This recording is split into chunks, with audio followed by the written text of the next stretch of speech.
монгол хэлээр бичигдсэн хамгийн эртний дурсгал. Энэ оригин уу? Их хуваар байгаа. Па.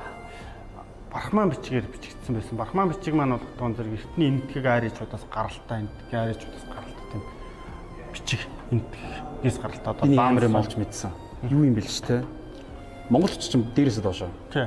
Араб бичиг чинь хойноос орвш байгаа. Тий. Гэтэ ер нь амар адилхан доо харагдаж шүү. За ер нь бол яг тогтолцоо нь ингээ босчихсон бол ардаа нуруутай адилхан. Монгол үчиг хэлж юм. Тэг гидс мэдстэй. Тий. Тий. Шүттэй. Тий.